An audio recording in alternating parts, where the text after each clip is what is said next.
Hello, it is I, Lady Ray. What's going on? As you might have guessed from the title, we're doing the Terminator 1 review, or actually just the review for the Terminator, if you want to be a little more title accurate, from 1984. So, I know this review's coming out a little late. I apologize for that. I was a little overambitious when I thought to do one review a day. That's actually a lot tougher on me than I thought it was going to be. Even though the format should allow it to be relatively simple, I find myself having a little bit of issues struggling to pay attention to movies and paying attention in general. So, if you haven't seen the post on the post section of my channel, for this week we're going to be doing 2 reviews still. But we're going to be doing this review, the Terminator review, today. It's supposed to be coming out Wednesday, Central Standard Time. It'll probably come out a little bit closer to really early Thursday morning, like around midnight, around that time. I'm sorry I kind of pushed the time out a little bit, but for me, this is normal. This is Wednesday still, even in Thursday morning, because I'm a night owl, so Wednesday kind of bleeding over into Thursday. That's how the schedule works. It's not really going to be during the daytime, so I apologize if there's any confusion there, but that's how the fuck it is. Sorry about the plane noise, but that's also what it is for right now. I'm going to try and find a space where I can shoot that's a little bit quieter, but for now, we're just going to have to fucking work around it. It's not so bad. But there'll be one review today. There'll be this review, and then on Friday, I'll be recording the Terminator 2 review after watching that movie. And then starting from every week after that, there will be new movie reviews coming out every Monday and every Friday. And I will reveal, I think I already did reveal, I think I'm going to be going to Alien 3 after I do Terminator 2. And then we'll see where it goes from there. The current plan is to do Terminator 1 2 this week. Then next week I'll do Alien 3 and Alien Resurrection, and then after that we'll figure something else out. So I had originally planned to do Terminator 3 after that, but I didn't plan for an 8th movie. So we probably will be returning to Terminator 3, but I really don't want to sit through fucking Terminator 4. But I don't know, maybe I actually will sit through Terminator 4 just for the sake of fucking completion. But I gotta say, I'm not particularly looking forward to going through that movie. I wasn't able to finish it the first time I tried. I found it really fucking boring. So, that one for sure is going to be subject to change, probably. There's a pretty good chance that I'll just get bored with it and not fucking finish it and not go through that review. But if I can manage to sit through Terminator 4, I'll probably review it. If not, we'll figure out something else. Maybe I can review one of the other fucking Alien movies. Maybe I'll review Alien Covenant. We'll figure something else out. But for now, let's quit wasting fucking time. Let's get into this fucking review. Let's focus on one thing at a time. Let's focus on The Terminator from 1984, directed by James Cameron, and starring Arnold Schwarzenegger as the titular Terminator, and Linda Hamilton as Sarah Connor, and as well Michael Biehn as Kyle Reese. It's a movie that I really enjoy. I've seen it a few times before, I think once or twice. It's not a movie that I revisit a whole lot, even though I do respect it, but it is a movie that I find enjoyable, just because it's got a lot of really iconic things about it, and it introduces the Terminator that we all know and love from the other movies. It introduced me to Linda Hamilton, who, at least for that era of time, whenever she was making movies in the 80s and 90s, I think she's fucking incredible as an actress, and I really enjoyed her performance in Terminator 2, actually, but, we're getting ahead of ourselves a little bit, and, she's fantastic in this movie as well. She's great in the first Terminator. I find her really enjoyable. She doesn't play the character the same at all as she does in the second movie, but that makes sense because she hasn't been quite traumatized by Skynet and Cyberdyne and all that fun shit. So in the first movie, she's a little bit more bubbly, she's a little bit more social. She hasn't been kind of scared by society just yet too much, and it's refreshing because for me, I'm always fucking playing. Sorry, let it pass. I guess that one's not too loud, but whatever. Anyways, but I'm always revisiting the fucking second movie, and that's usually the one that I'm going back to. So rewatching the first movie is always kind of like a refreshing experience for me. Sarah Connor. I was just about to say something about Linda Hamilton. Anyways, I don't know. I lost my train of thought there right at the end, but we're gonna jump into a plot summary, so maybe it'll fucking come back to me here in a second. So the movie begins with a flash forward into the future. We actually get to see what the future looks like in, I think it's like 2070 or something like that, like crazy, like 50 years into the fucking future. And we see that humanity is dying out, that they are battling the machines now, that the machines have actually taken over. We see that the machines have attempted to, like, they're waging war on humanity, but we don't really see exactly why just yet. All we know is that there's some sort of struggle that's going on that we're being introduced to. We then see Arnold time travel from the past, and he time travels naked for whatever reason. And I think it's explained that you can't take anything that's non-life or non-biological. Sorry, that's never gonna get old. I apologize. Fucking planes. But he time travels back naked, and he scares the shit out of some dude in a fucking tractor. And you get to see Arnold in his big Ripley fucking body. He looks amazing.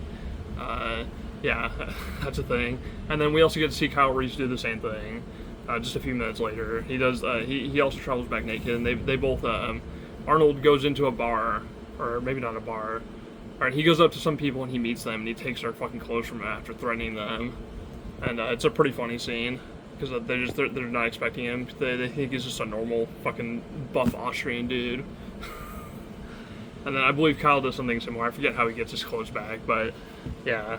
The Terminator then goes looking for Sarah Connor, not having any knowledge of what she looks like, and begins taking out every Sarah Connor in the phone book. So he doesn't understand. All he knows is that he's looking for Sarah Connor, but he doesn't have any visual fucking aids. So he just does what he was supposed to do, and he looks her up in the phone book, and he just starts killing everyone named Sarah Connor. But unfortunately for him, that kind of alerts everyone else to what's going on, because it makes him look like a serial killer. It makes him look like he's got an actual pattern, which, I mean, essentially he is. And that's another thing that's kind of interesting to bring up about this movie. If you've watched like a movie like Halloween or Friday the 13th, which I believe both of those movies came out like around the same era, like the late 70s or early 80s. I'm pretty sure, yeah, the late 70s, early 80s. The Terminator actually has like it's got kind of like a slasher feel to it in some ways, at least in the first half, because the Terminator, he's basically hunting her down for the majority of the movie. And it's kind of interesting to see the interactions he has with the other Sarah Connors that he kills. Yeah, it definitely gives off a little bit of a slasher vibe. It's not a slasher flick in and of itself. It's a little bit more. It's not really so much horror focused, but there are definitely horror elements in it. I thought those elements were really interesting, and they're not really present in the other Terminator movies. The other Terminator movies are a bit more action focused, and I think that's appropriate. I think it works better as an action franchise, but I like seeing those different elements, those different genres kind of mixed in. I appreciate that sort of thing. Kyle Reese tracks both of them down and proceeds to help Sarah after the nightclub they're in, is shot up. So they're in a nightclub, and they I think it's the Terminator that actually does start the shooting, and then Kyle has a gunfight with them in there. I'm not 100% certain. And then Kyle and Sarah just both GTFO. They just get the fuck out of there as quickly as they can. Kyle escapes with Sarah and explains to her that the future that he is from. In the future, Skynet has created artificial intelligence and programmed machines that can use it. The machines themselves have become self-aware and taken over the planet, essentially enacting genocide on the human race and attempting to wipe out humanity entirely. Kyle explains that Sarah's son, John, sent him from the future, John Connor, that is, sent him from the future to rescue Sarah and keep the resistance alive so that humanity still has a fighting chance. Yeah. That's all true. Those are my notes. I'm reading it off. Yeah, but he explains to her what's going on. He explains to her what's happening, and she seems kind of reluctant to believe him at first, obviously, because he sounds like a fucking nut job. But it's obviously all true as well, because the Terminator is what he is. The Terminator begins tracking them again. He finds them, he loses them, and then he hides out to repair his eye, which is now exposed. You can see there's a few scenes where it exposes his arm. You can see like his like the metal skeleton in his fucking, underneath the skin. And he even appears to have blood or like some sort of liquid substance that looks like blood. I thought that was kind of interesting, but you can see his like little metal fucking skeleton thing that he's got going on. And then his eye gets all fucked up. He removes the fake part of his eye, and you can see underneath it, he's got like a fucking big red eye, like right there. It looks really cool. It's one of the more iconic parts of the movie. It gives us a look it makes him look very distinctive, as opposed to just being Arnold. Which, I mean, being Arnold Schwarzenegger in and of itself is also fucking just pretty distinctive, right? Okay. Kyle and Sarah assemble several pipe bombs while they're hidden, and also decide to fall in love and have sex after Kyle opens up to Sarah. So they sort of form a bond throughout the movie. There's a little bit of a romance that develops, and they make love to each other. It's a pretty nice scene if you're into that sort of thing. I'm not going to get too much in detail because this is fucking YouTube, but, they have sex, yeah. The Terminator impersonates Sarah's mother over the phone and tricks her into revealing her location with Kyle. Once the Terminator finds them, he chases them down on a motorcycle and a tanker truck, attempting to kill Sarah the entire way through, and he's trying to run her down with the tanker truck.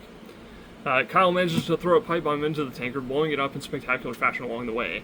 They think the Terminator is dead, but he somehow manages to survive said explosion and proceeds to chase them both into a Cyberdyne factory, where Kyle blows it in half, and Sarah manages to crush it with a hydraulic press, finally killing it for good.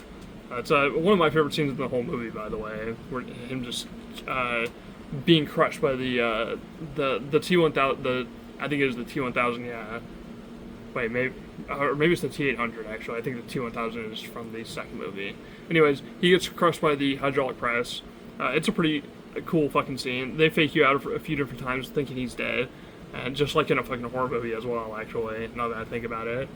But, once he's killed by the hydraulic press, that version of the T-800 is finally fucking dead. It's killed for good in that movie. And we'll find out what happens to its remains in the next movie, because it's actually not completely fucking destroyed, but it's no longer all alive like it was before in the beginning. The movie ends with Sarah recording audio tapes for her future son John Connor in an epilogue scene, and she stops at a gas station while reflecting on the events of the movie and making friends with a couple locals.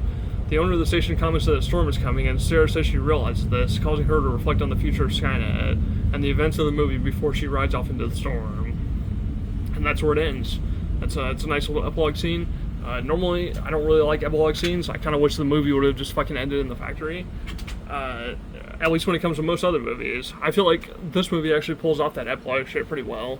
It's pretty tasteful. It feels like it's at least complimentary to the movie. You could definitely get rid of it.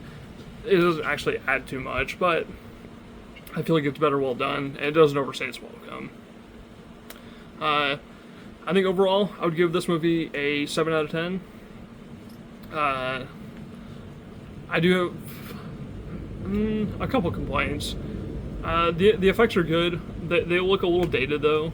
And maybe in a way that's not necessarily bad, but in a way that sticks out.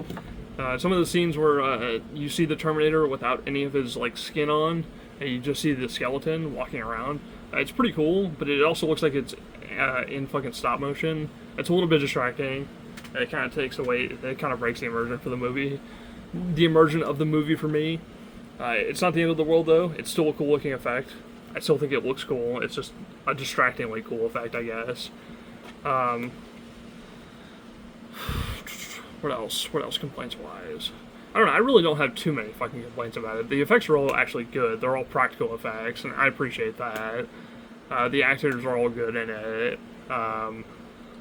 Michael Biehn is enjoyable to see again, especially after just watching him in Aliens the other night for the other review, because he was also in that movie. Linda Hamilton, Arnold Schwarzenegger, all the side actors, they all did a good job. They all performed their roles well. I would say, I think the major complaint I have with the movie is it kind of drags a little bit in the first third, sort of getting things going. But once the first third is cleared, everything sort of starts getting it starts kind of rolling along a little bit faster. The movie doesn't really waste too much time with its pacing, but there are a couple scenes in the beginning I feel like maybe they could have shortened. I don't know. There's not a whole lot of complaints. I might even bump it. It's closer to an 8 than it is to a 6, but I would stick with the rating of 7 out of 10 for sure. Definitely worth your time and energy. It's a fun movie. You'll like it, especially if you've seen any of the other Terminator movies or know anything about the franchise. I like, once again, I love James Cameron. I'm usually a big fan of his shit. I believe this is the movie that actually rose him to prominence. I could be mistaken about that. There might be another movie. But that's whenever I think of James Cameron and like how he became famous, usually this movie and Aliens and a few others kind of pop up in my mind. But that's it. That's the review. That's the review for Terminator. I will be probably streaming myself later tonight, maybe around 0200, like 2 in the morning, maybe 3 in the morning, somewhere around there, Central Standard Time. If y'all want to join me here on this channel, live, I might not stream. We'll see. It depends on what the weather's looking like, because I'm doing it outside here. But, yeah. And then, tomorrow, on Thursday, I will be joining Desi and Kyle Corvus on their Our Real Conversations podcast. I don't know what time we're doing it, so I'll probably update you guys on a post, or maybe I'll link to whatever their information is. I'm not 100% certain when they go live, but I'm pretty sure it is in like the afternoon, like around 3 p.m. Like I said, I'll update you guys with information, but that's it.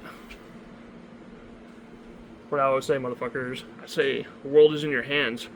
Grab that motherfucker. See ya.